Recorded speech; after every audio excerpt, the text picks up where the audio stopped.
Can't sleep? Don't want to sleep?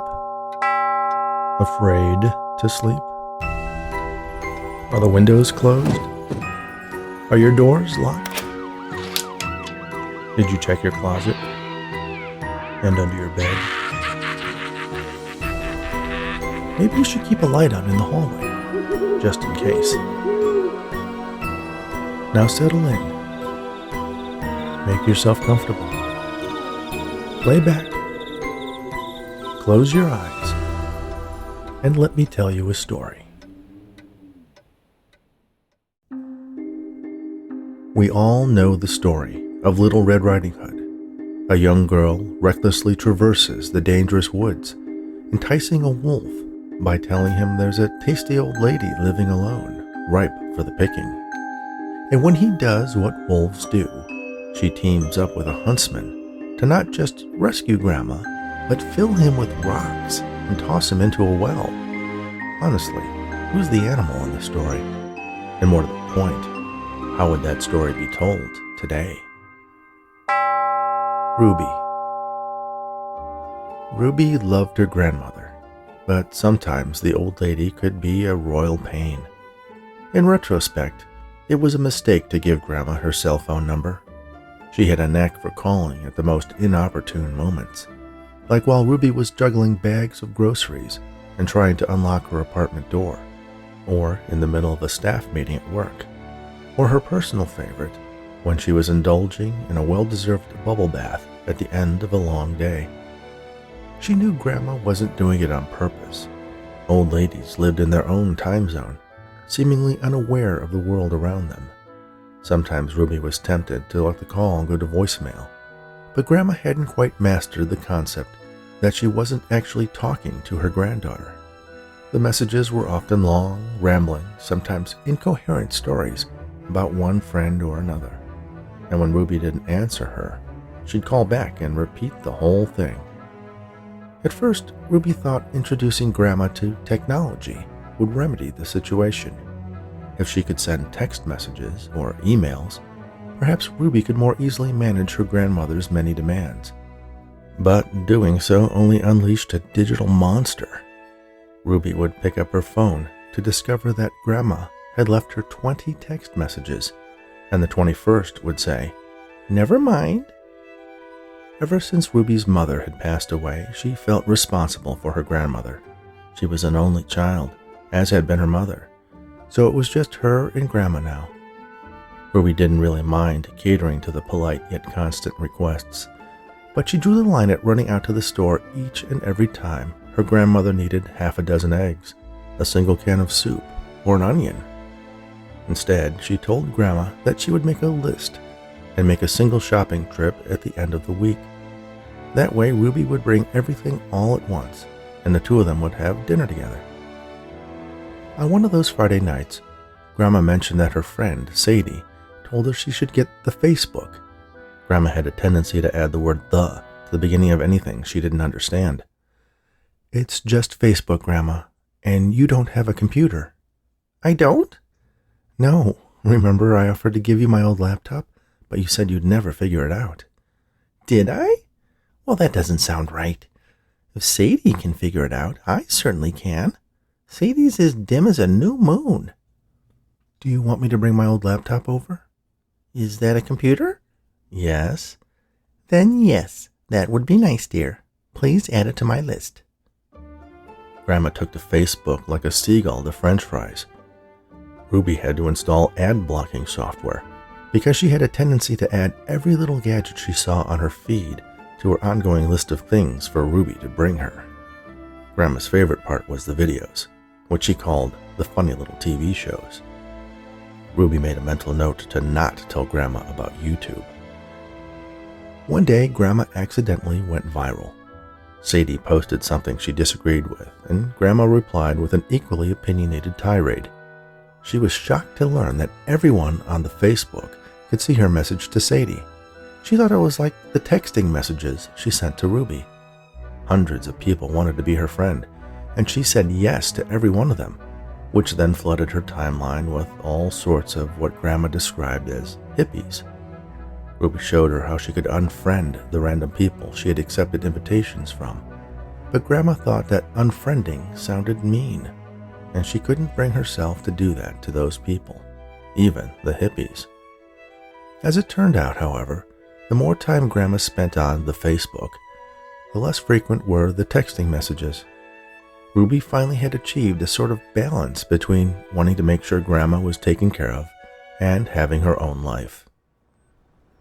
The list this week wasn't too bad. Mostly groceries, with a side trip to the store that sold the scented soaps Grandma liked, and the bakery for a loaf of marble rye. Grandma lived only a mile away from Ruby, so if the weather was nice, she usually walked.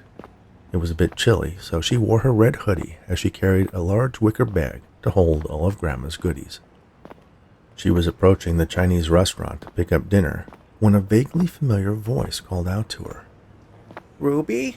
Ruby Johnson? Is that you?"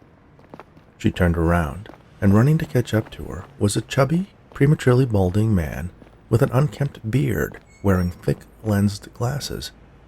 It is you. My goodness, you haven't changed a bit," he said in a high-pitched nasal voice. She looked at him for a long moment, trying to recall where she might know him from, but came up blank.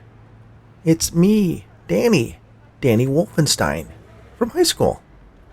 It sounded familiar. She tried to picture him with hair and without the beard.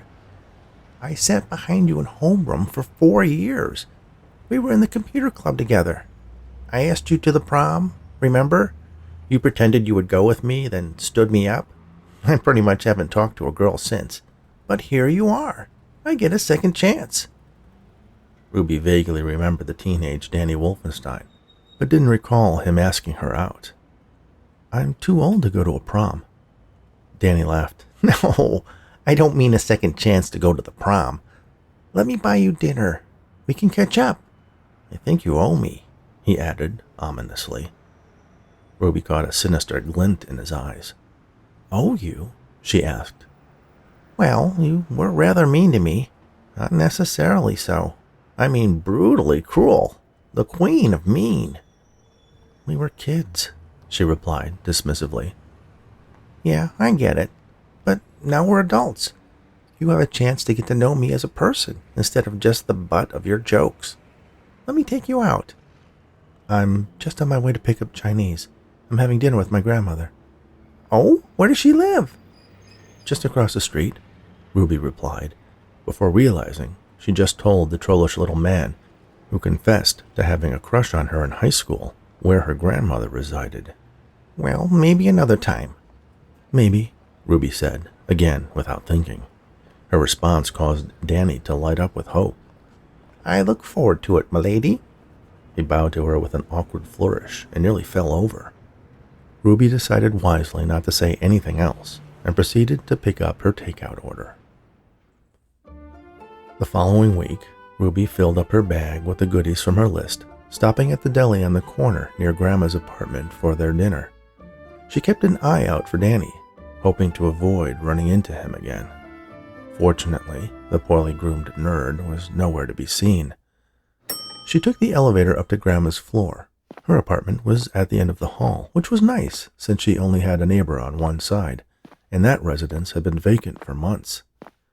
But as Ruby approached, the door to the apartment she thought was empty opened. "Hello, Ruby. Fancy meeting you here." It was Danny. "What are you doing? Did you follow me?"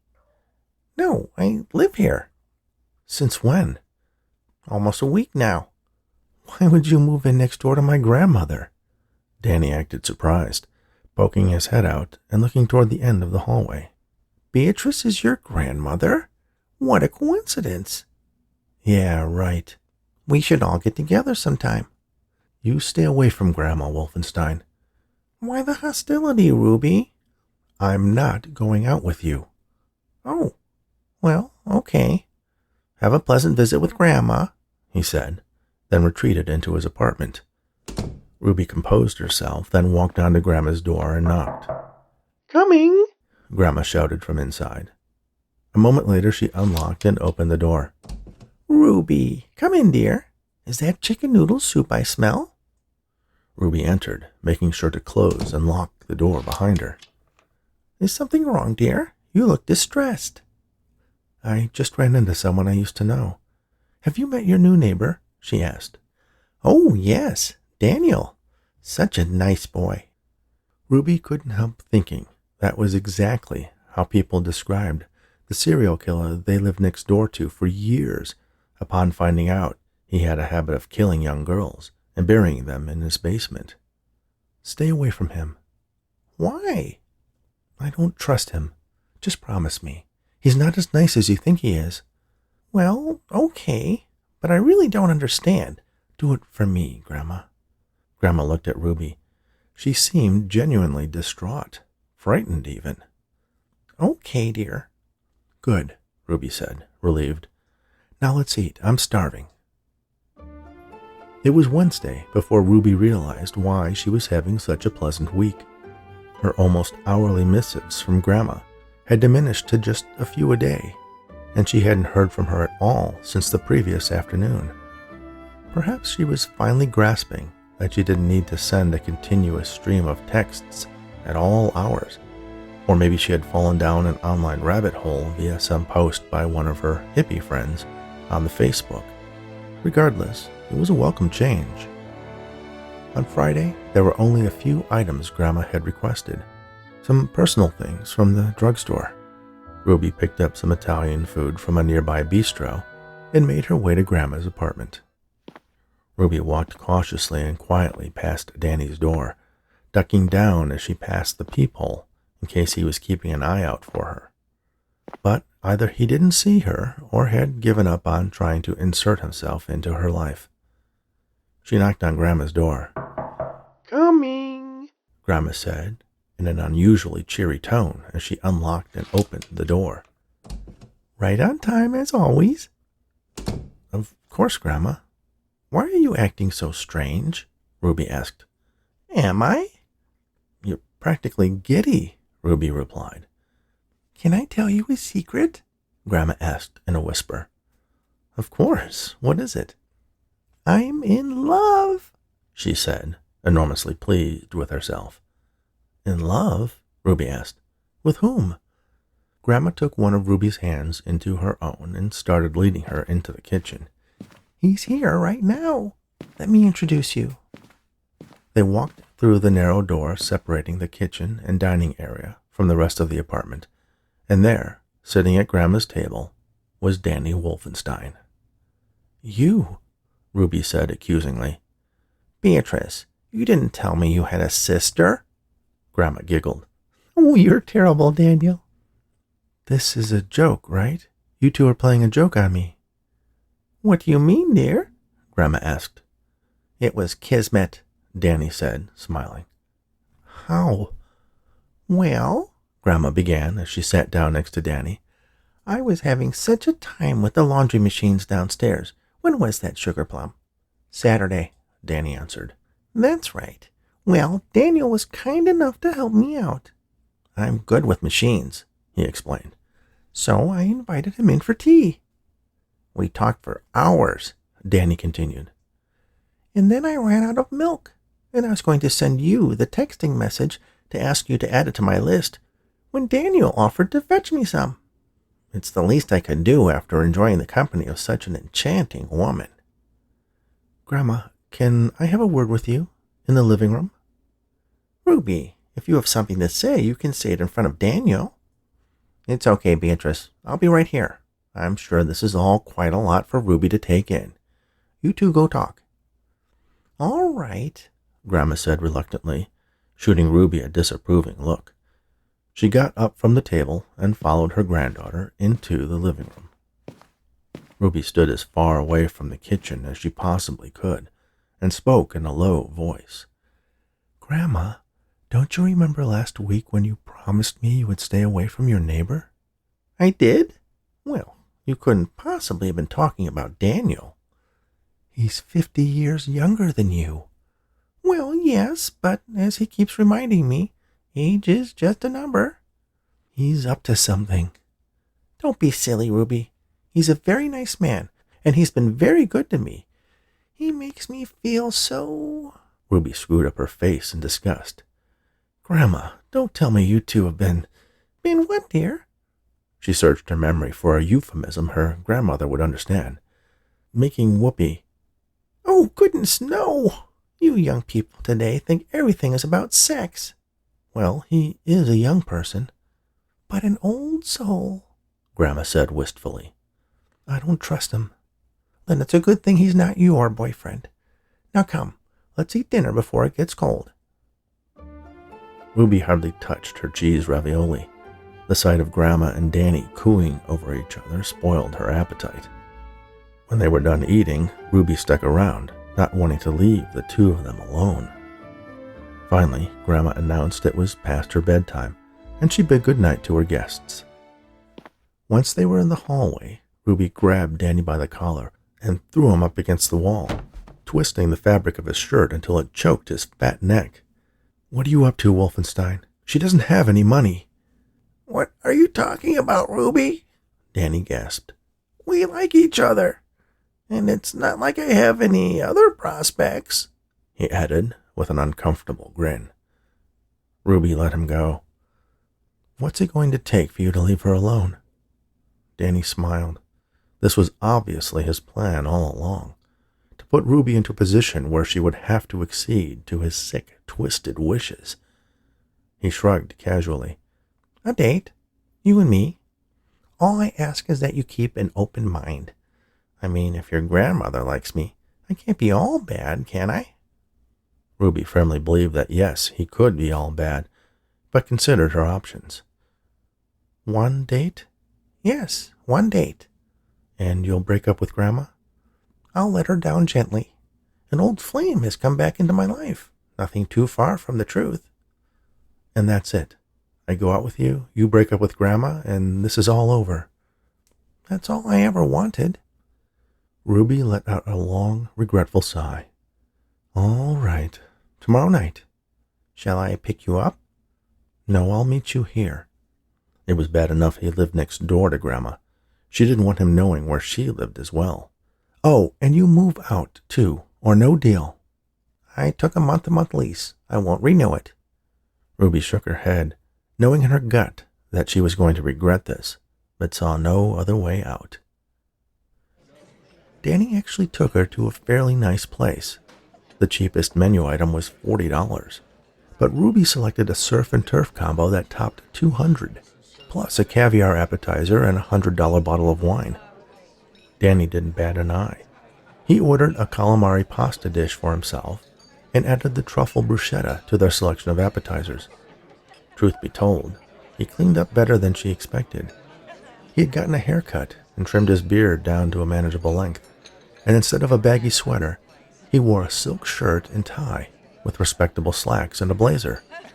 He couldn't stop smiling. My, what bright teeth you have, Ruby remarked. Yes, I just had them whitened, he said. I also got my back waxed, he added, wriggling an eyebrow suggestively. Ruby almost threw up in her mouth. She changed the subject. How is it you can afford a place like this? Did you inherit a big pile of money from a rich uncle or something? The waiter brought their entrees and set them on the table. Ruby dug into her steak and lobster, while Danny answered her question. I'm a tech entrepreneur, he replied. I own my own business.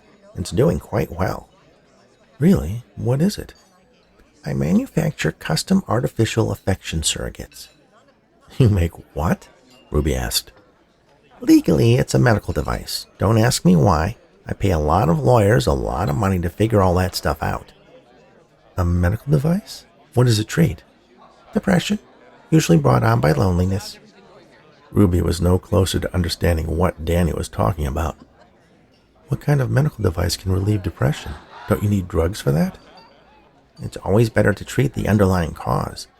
You see, there is a plague on our society. Women, like yourself, all tend to flock to a very small percentage of men. You want that top 10% of the male population that ticks all the boxes and won't settle for anything less. And of course, that 10% of men are happy to oblige. Some women don't even mind that they're effectively part of a harem.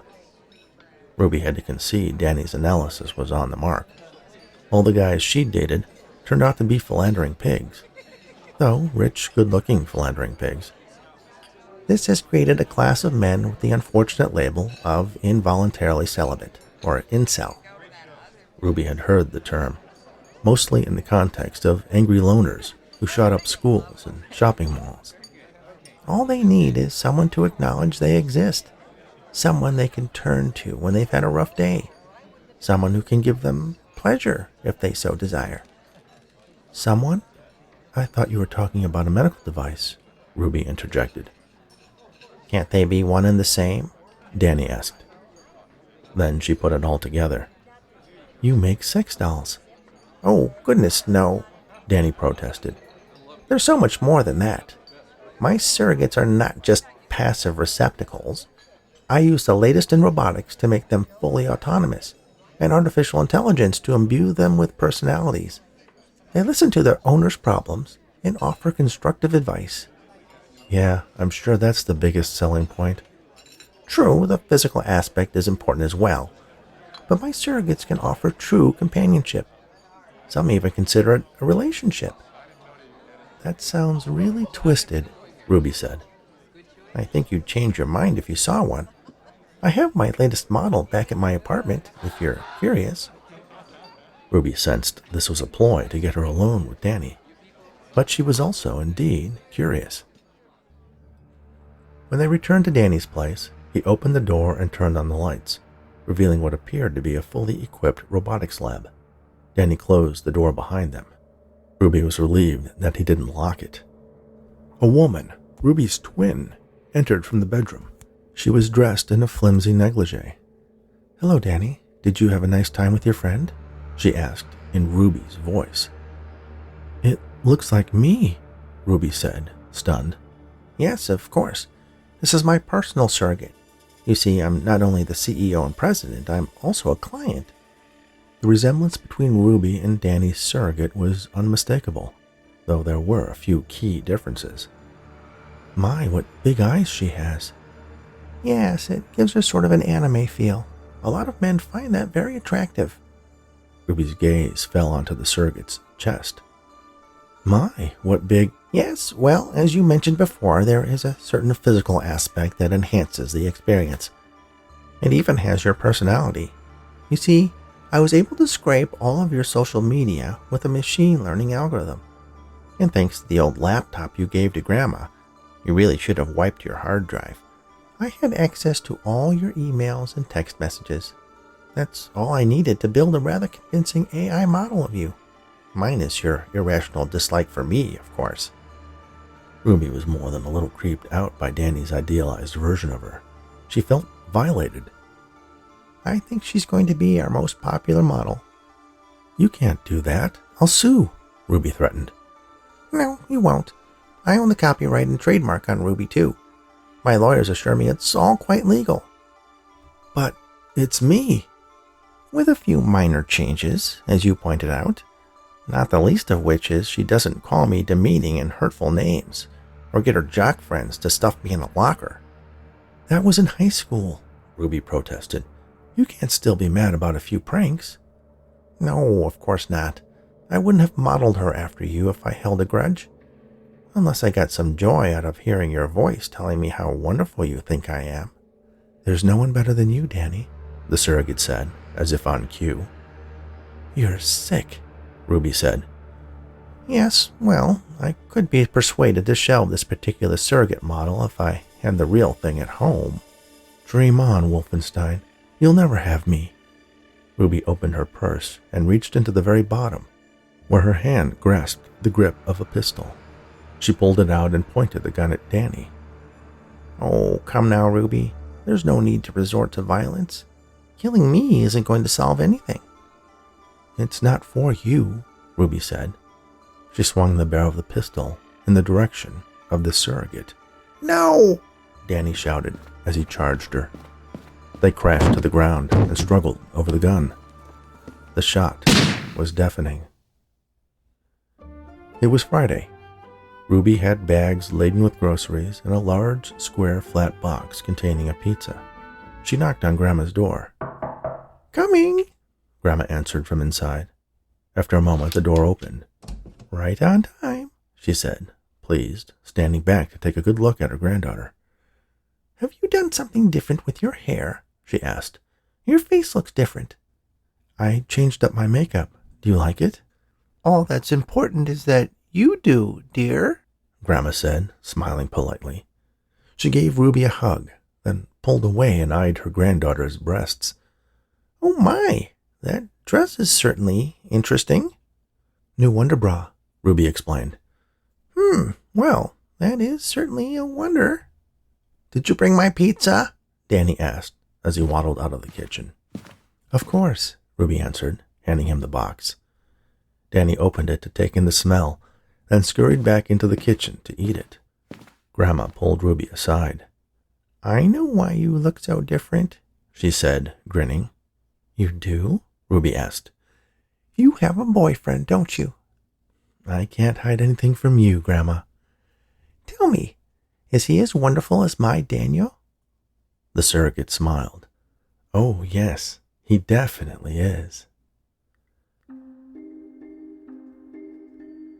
Thank you for listening to Ruby, written especially for the Bedtime Stories for Insomniacs fiction podcast by Rich Hosek. Please remember to subscribe on your favorite podcast app, rate us on Apple, Spotify, and Audible, and share these stories, as well as the unabridged audiobook versions of my novels, with anyone you know who enjoys audio fiction.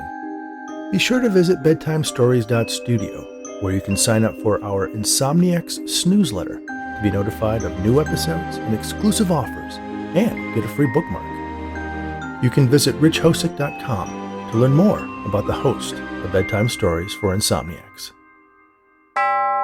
Thanks again, and all the very best.